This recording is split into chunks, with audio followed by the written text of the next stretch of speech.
So first things first, when you're using this style of NATO gurney, you want to make sure that this is prepared to receive the litter, and you want to make sure that all of the locks are open because they do close just like that to clamp over the handles.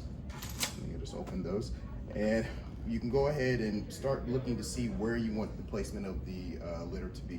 You have an indicator right here that lets you know that the head will be right here, and you also have an indicator right here to let you know that's where the center of the gurney, center of the litter is going to be at. Also, you have kickstands. So right before you get ready to put the litter on here, you can go ahead, kick this side up to get that up. And then when you actually have the litter on and you're prepared to move, you can go ahead, slide this down, lift that up, and then it breaks down just like that.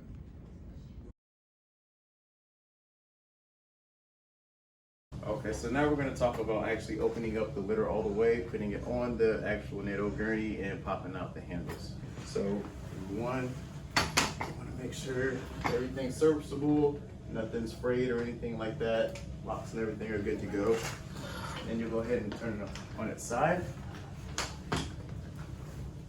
Lock that into place because that's going to open it up. And then you'll proceed to do it the same thing on the other side. It's nice and sturdy and open. And then come over here. So you can go ahead, lock them in place.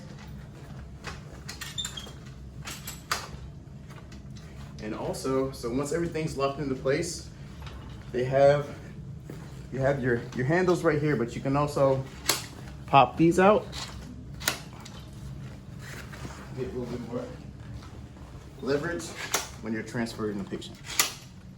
Just like that, and it has grips and everything for you.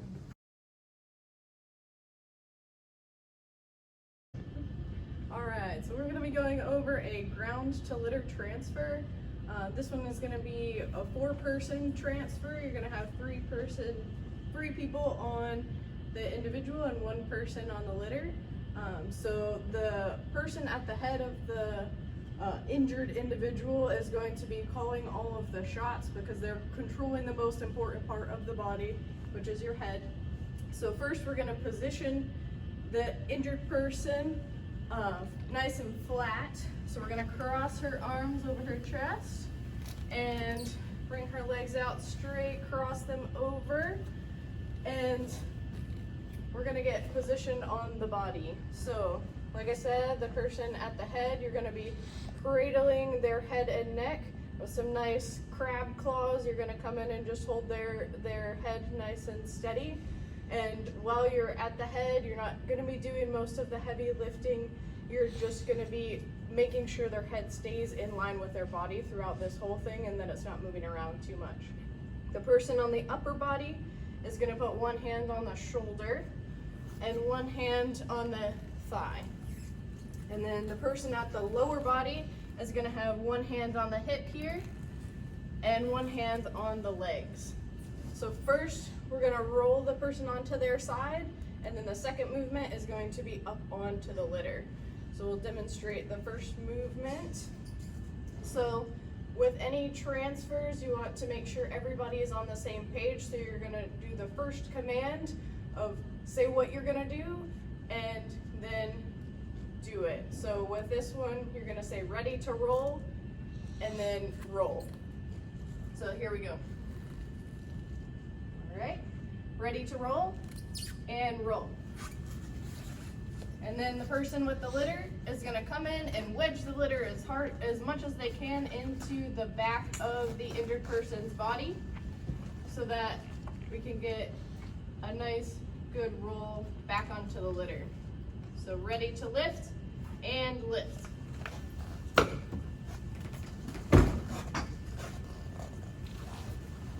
And then you're going to scoot them over, uncross their legs. You can uncross your legs down there and make sure she's positioned nice and centered on the litter. Also, when the person with the litter comes in, you want to make sure that you're aligning the top of the litter with their head so that their head is going to be positioned on the litter. You don't want to have the litter too far down and their head not have anywhere to go. So, all right.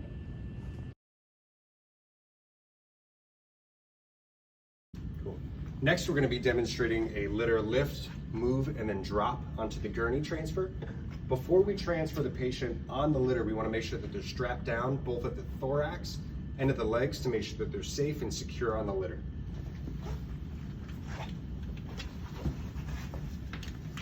When we're placing the straps, we want to make sure that the metal piece is away from any bony prominences on the patient.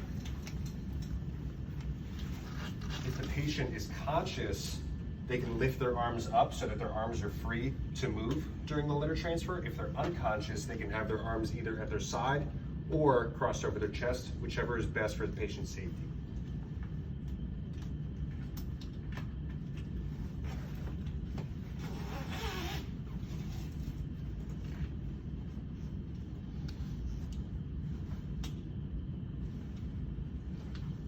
Now that the patient is secure and safe on the gurney, we're going to do a 4-person litter lift to the gurney transfer. So what we're going to do here, the individual to the right of the patient's head, which is myself, is still going to be calling commands. In order to lift the patient properly, we're going to have our inside leg closest to the patient and the litter so that we're using more of our leg to lift the patient versus the provider's lower back. And my commands will be prepare to lift, lift, to lift the patient, prepare to move, move, to either move forward or backwards, prepare to stop, stop, to stop movement, and prepare to lower and lower to safely return the patient either to the ground, to a hospital bed, or in this case, to the rolling gurney. Prepare to lift, lift, prepare to move, move, prepare to stop, stop, prepare to lower, lower.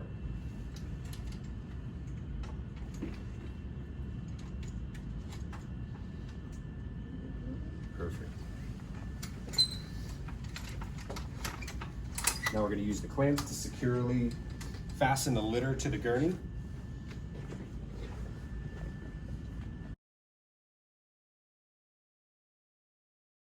Next, we're going to transfer the patient, now that she's on the gurney, into the hospital room. So to do this, again, the lead individual is going to be at the patient's head with the patient's feet moving forward to avoid any accidents to the patient's head or neck while we're transferring. After I lift the patient, I'm going to disengage the kickstand by pushing down on the black bar and simultaneously lifting up on the green bar. And then we're safe to move.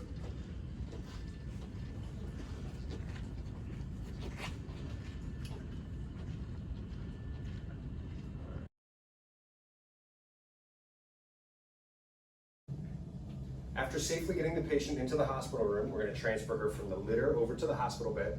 Ideally, we want to get the patient as close to the hospital bed as possible to minimize any excess space that we have to travel. So we're going to do a 2-person lift to get the litter from the gurney over to the hospital bed. Once again, the provider that's at the patient's head is going to be calling the commands. We're going to safely unfasten the patient from the gurney. And we're going to keep the straps intact while we're transferring her over to the hospital bed. So we're going to use the same commands that we used before of prepare to lift and lift. Ready? Prepare to lift, lift. Prepare to move, move. We're going to sidestep to the right. Prepare to lower and lower.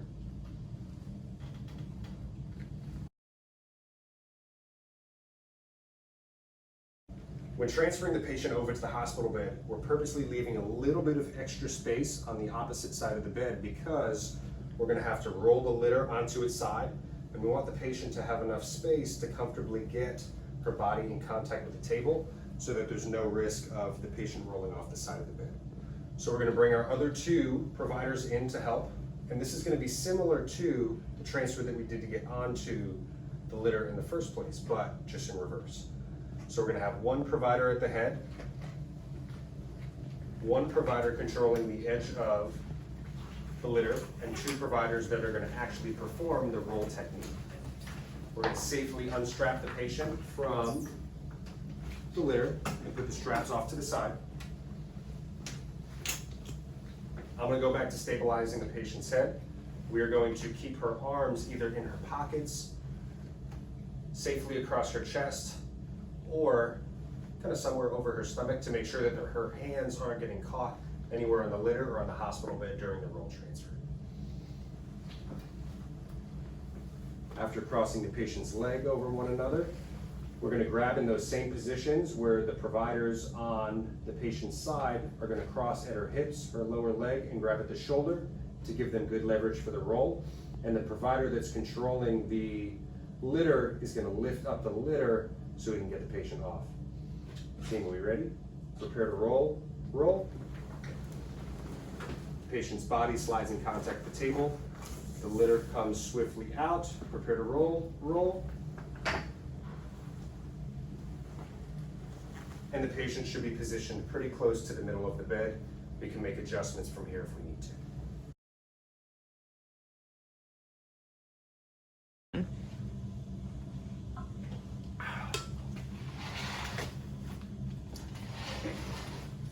Good morning, Sergeant Sipple.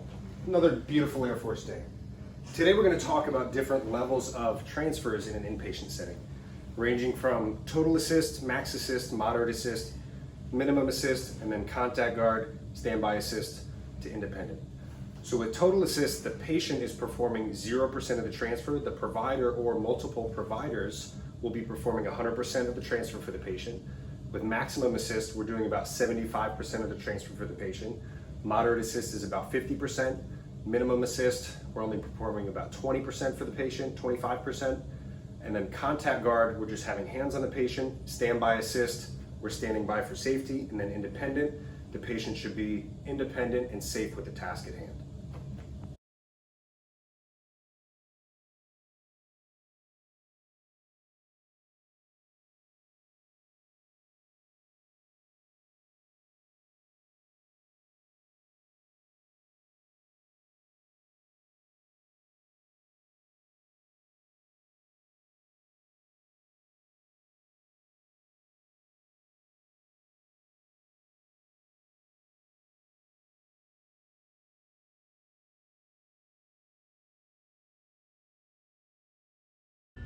A few important safety considerations when working in an inpatient setting are properly communicating with the patient's nurse before you go into the patient's room. So going up to the nurse and using the effective SBAR technique of, hello, my name is Captain Stakovich, I'm a physical therapist here to see X patient, and properly communicating what the patient's diagnosis is, any important tidbits that you picked up from the patient's chart review, and if the nurse has any pertinent information that would be relevant to us in physical therapy before we go in and engage with the patient. Secondly is properly identifying the patient by room number, their full name, and their date of birth to make sure that we have the right patient. And this is also helpful in identifying what the patient's cognitive status is going into the session. Are they alert and oriented ×4, or is there some sort of cognitive impairment that will be important to pick up on before we proceed with either an evaluation or a treatment session? Additionally, we want to know if the patient has any post-operative total hip precautions, any post-operative knee replacement precautions.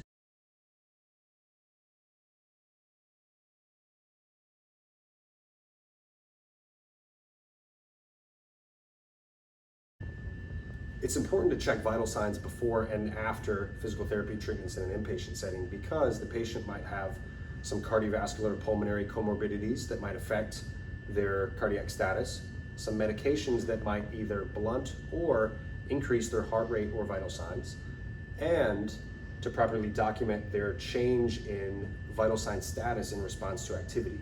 For example, the patient might become orthostatic during certain transfers, given that they might have been laying supine in the bed for a prolonged period of time, to which case, if we transfer the patient from supine to sitting and the patient starts to complain of lightheadedness, dizziness, diaphoresis, or sweating, nausea, difficulty with vision, or they start to visibly become kind of ill and sick, we would want to lay that patient immediately back to supine, perform another vital sign check, and notify the nurse immediately.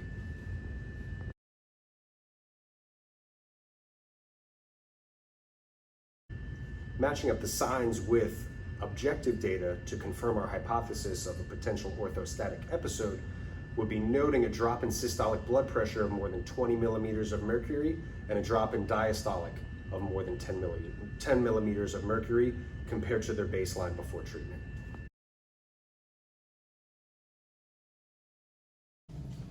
Next, we're going to demonstrate a series of transfers going from supine to side lying to sitting to standing, using about either min to moderate assist, where the patient is going to be doing anywhere from 0 to 50% of the transfer by themselves.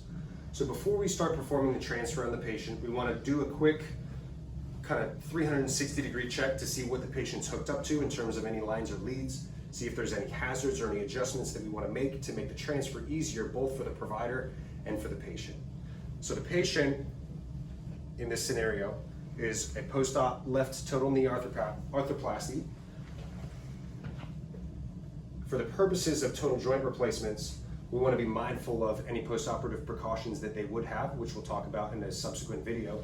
But we have identified that Sergeant Sipple typically transfers out of his bed on the left side, which is why we're going to practice it this way in the hospital. For the purposes of setting up this patient, I would not particularly want to transfer him with his bed in this semi-reclined position, so I'm going to lay the head of his bed flat to make the transfer easier both for myself and for him. And if we've identified through some testing that the patient is actively participating with transfers and has the capacity to be able to transfer by himself, I'm going to let Sergeant Sipple know that, hey, I want you to do as much as you can during these transfers, okay? Okay. I'm just going to be here to help you. So to transfer the patient from supine to sideline, what I'm going to have the individual do is bend the knee furthest from where he's transferring from to give us a lever point to push through. And I'm going to ask him to reach across the bed and grab onto the railing with his hand here. So from this position, the patient can use both their opposite leg and some upper extremity to help roll them to sideline. Sergeant Sipple, I want you to push through your right leg and pull with your right arm and roll on your left side, okay? We're going to go on 3. 1, 2, 3. And he did most of that himself. I helped just a little bit. I would call that either a contact guard or a min assist. So from this position here, I'm going to lower the railing, still making sure the patient is safe on the side of the bed. And from this position, I'm going to instruct the patient to push through his left elbow and swing his legs off the side of the bed to achieve a sitting position.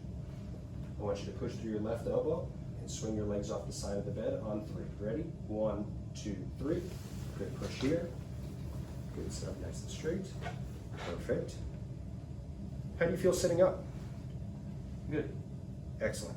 And to this point, since this is the first time the patient's been sitting since his hospital stay, I'd be assessing for some of those signs of orthostatic hypotension like previously discussed.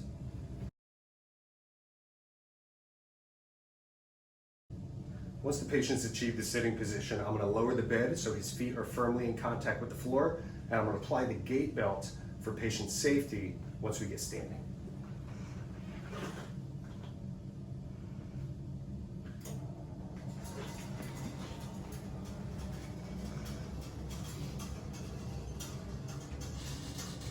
You doing okay, Sergeant Sipple? Yep. Excellent. I'm going to put this belt around you for safety, okay? I'm going to make sure it's kind of nice and snug, almost right on top of your stomach here. That feel okay? Yeah. Not too tight? No. Perfect. And I'm going to tuck in any excess gait belt just so it doesn't get in our way. At this point, since this is as low as the bed goes, I'm going to instruct the patient to scooch forward a little bit so that his bottom is still firmly in contact with the hospital bed, but his feet are nice and flat on the floor. Sergeant Sipple, scooch forward a little bit for me so your feet are kind of nice and flat on the floor. I still want your bottom on the bed. You okay there? Yep. Excellent. And at this point, to give the patient good leverage to achieve a standing position from sitting, I can instruct him to use his hands at both sides to help use some tricep to push him up. And I'm going to have my hand on the gait belt in the back for safety and in the front of his shoulder so I have good body control over the patient. To perform a sit to stand transfer, some big things that we're looking for are that the patient has non-slip socks on, that the gait belt is firmly fastened around the patient's either stomach or waist, and that we already have the patient's either four-wheel walker or standard walker adjusted to the proper height in front of the patient. A lot of times what you'll see patients want to do is to push off of the walker for support with a sit to stand transfer. Doesn't give them the best mechanical advantage, to which at this point I would instruct the patient to keep his hands at both sides and push through his hands in a hospital bed to achieve a standing position rather than reaching for the walker. Okay, so on 3 we're going to stand. I want you to push through both of your hands, and then once you're standing I want you to transfer your hands onto the walker, okay? Okay. Ready? 1, 2, 3. You feel okay? Yeah.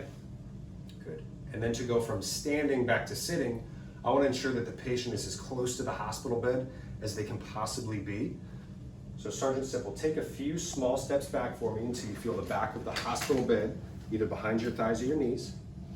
I want you to reach back with your hands and put your hands on the bed, and then reach back with your butt so you know where you're going, okay? Excellent. And instructing the patient to reach back with their hands first will give them a little bit of extra support, but also give them a position sense of they know where they're going, so they're not going to miss the surface that they're transferring to.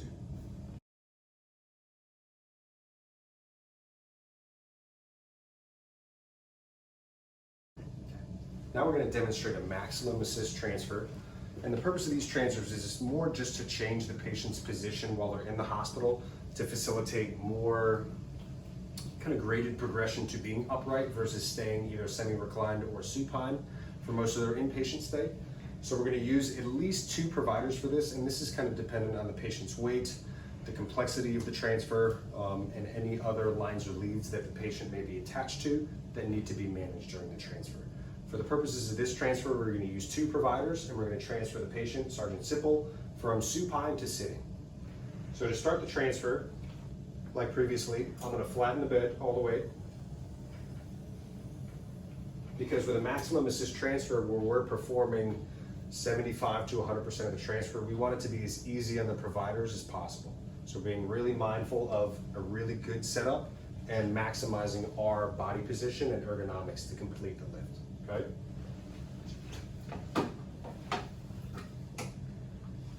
You can come on in Gaffney. So from this position here, we're going to get the patient from a supine position to a sideline position using a log roll technique. And what we're going to do here, similar to what we did on the litter on the outside, we're going to use the patient's shoulders and hips as lever points to roll his body weight onto his side. Okay. So what we can do here is, similar to the log roll technique, we can have his opposite knee bent, or we can hook his affected leg on top of the other leg to help facilitate that shift to sitting that we're going to see later. So I'm going to grab kind of behind the patient's shoulder and hip, and Airman Gaffney's also going to grab kind of behind the patient's hip and control his lower legs during the roll to his left side. You ready? Mm-hmm. So we're going to roll him on 3. Ready? 1, 2, 3, and roll. Good. And we both have good control of the patient in the front to make sure that he has enough space to maintain contact with the bed and not roll off forward. And from this position here, we're going to use the patient's hip as kind of a fulcrum or lever point and use his leg weight and shoulders to swivel him to a sitting position. So Airman Gaffney is going to keep the patient's legs bent just a little bit, and she's going to drop his legs off the side of the table while I control the patient's neck and shoulder area, okay?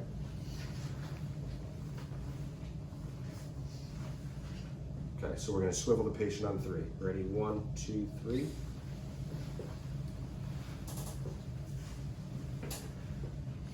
And from this position, I'm maintaining good contact to the patient's trunk up top, since this is a maximum assist lift, and Airman Gaffney is repositioning the patient's legs to where they're not still twisted one over the other.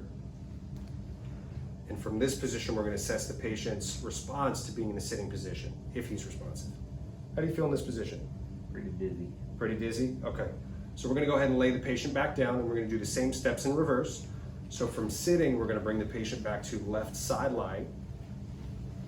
Airman Gaffney is going to keep the patient's legs bent and put them back on the table, while I bring the patient's left shoulder back to the table. All right, we're going to swivel him on 3. Ready? 1, 2, 3. And onto his left side. Good. And then from this position, we're just gonna roll the patient on his back. Ready, 1, 2, 3, roll. Good.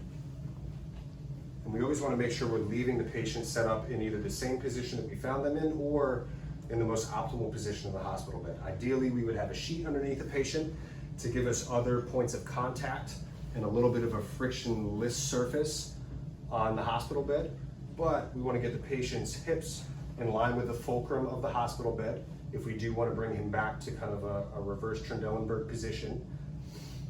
So we're going to scooch the patient back probably a good foot here to get him in line with the hospital bed.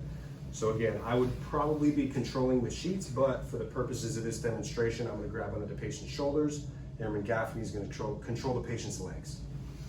All right, we're going to slide him back on 3. Ready, 1, 2, 3, and slide. Good. And the patient's already positioned right in the middle of the bed. We could do some side-to-side adjustments if we needed to. At this point, I'm going to bring the patient's head back up, consistent with the position that we found him in. I would check his vital signs again at this point of the session to make sure he has a normal blood pressure and heart rate response to the transfer. His call bell's in reach, safeties are on, and he's good to go.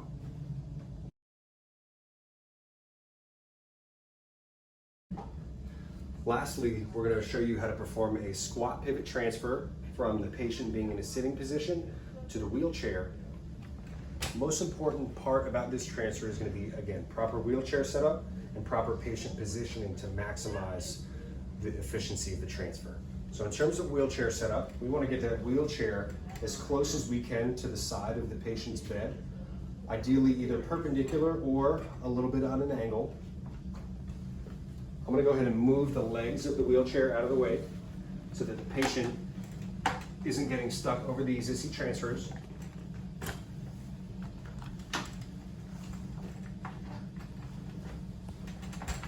And in this position, I can also release the arm rail on the side of the patient to make sure that his hips aren't going to contact the wheelchair and impede that squat pivot transfer.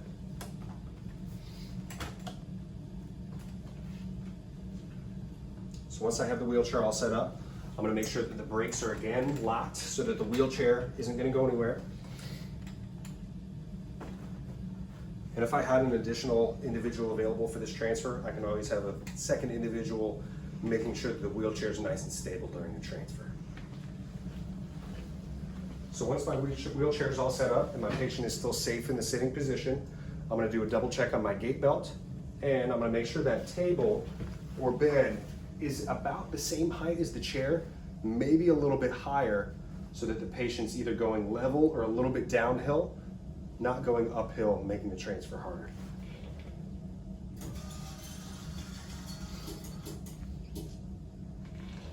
So from this position here, again, our patient's affected extremity is the left, so we always want to transfer towards the unaffected extremity. So I'm going to have the patient slide forward just a little bit, again, using his hands on the side of the bed. Yep. So from this position, I'm going to have the patient extend his unaffected side so that when we transfer to his right knee isn't going to get twisted if it's too bent. I want you to leave your left knee however you're comfortable, okay? I want you to scooch a little bit to your right so your right hip is almost nice and close to the side of the wheelchair, okay? Perfect. And straighten that right leg out for me. So from this position here, there's a few different ways I can provide support or contact to the patient. If he's just a contact guard or a min assist, I can just grab either at his shoulder and behind him with the gait belt. If he requires more assistance with this lift, I can either come underneath his shoulder to help him, or I can have the patient duck his head underneath my right shoulder. So this way here. And I can actually control all of his body weight at his hips to help him transfer easier to the chair, okay? So for the purposes of this demonstration, we'll have the patient do anywhere from a min to a moderate assist transfer. So what I'm going to instruct the patient to do is, I'm going to have you push through your left hand to help you lift your bottom up, and you're going to reach towards the wheelchair with your right hand so that we know where we're going, okay? So on 3, I'm gonna help lift your hips up for you, and we're gonna swivel to your right into the chair, okay? Ready? 1, 2, and 3. Good. And the patient's hips automatically go pretty far back into the chair. From there, we can make some adjustments and have the patient either use the armrests or assistance from the PT to help move their hips farther back into the wheelchair for comfort and for good pressure control on the sacrum. So use your hands to push on the handrails and scoot your hips back. There you go, perfect. And unlock the wheelchair.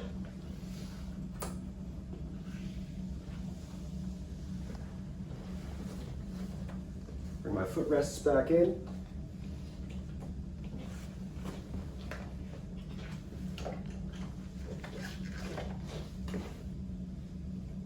Bend your knee just a little bit for me. And at the patient's comfort, either leave the left one on or off.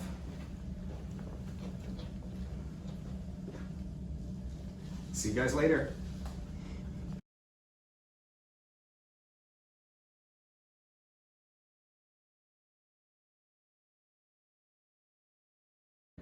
The final item that we will discuss today is stair negotiation.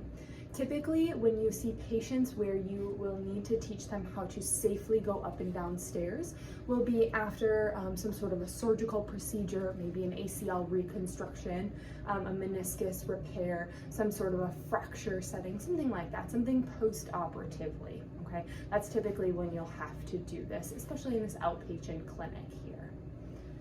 The second thing that is important to understand is their weight-bearing status. So how much of their weight can they load through that leg? So here we will assume that my left leg here is the surgical leg. So there are a couple of different weight-bearing statuses that I may have. My surgeon may decide, you know what, you need to be weight-bearing as tolerated. Weight-bearing as tolerated means you can load as much weight onto that leg as you want to, as you can tolerate. 0%, 50%, 100%. Okay, so weight bearing as tolerated. Then a step below that is partial weight bearing. That happens when the surgeon decides, you know what, you can only put 10% or 20% or 25% of your body weight through the surgical leg, but no more. So that's important to understand. The step below that is toe touch weight bearing. So that means that you may place your toes on the ground, you may rest your foot on the ground, but you may not load any of your weight through that foot there. It should be a balance only toe touch. Okay? And the lowest status of weight bearing is non-weight bearing, where the surgeon says, nope, you cannot put any part of that foot down, you cannot load any weight through that foot there. So once you've determined your patient's weight-bearing status, typically when we see them in this outpatient setting, they'll either be some sort of partial weight-bearing, typically they're weight-bearing as tolerated, especially when we're teaching them how to go up and down stairs here. Now the phrase that we typically use, an easy mnemonic to remember, is up with the good, down with the bad. Or I've also heard the good go to heaven and the bad go the other way, okay? It's important that we don't associate the word bad with the patient's surgical leg. This leg is still functional, it's still wonderful, it just needs a little bit of time to heal. So if we can avoid that term, associating bad with this leg, it's going to be better for our patient's recovery.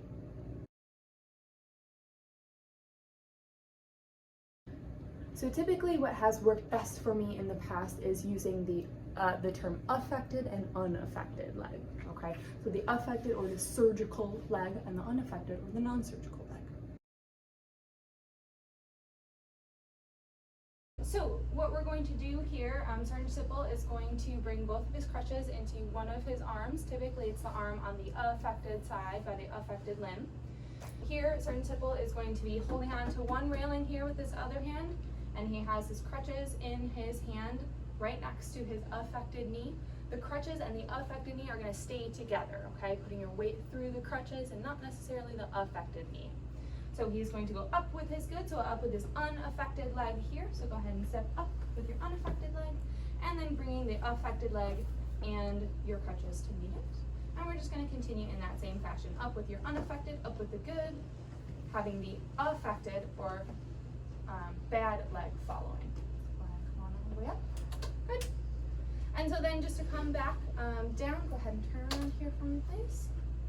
We do the same thing. We keep the crutches right next to that affected knee, so the bad knee, and then we come down, leading with the affected leg. So crutches and leg come down, and the good leg follows here. Nice and easy, nice and slow, encouraging the patient to use as many handrails as they have, but also being able to bring the crutches with you.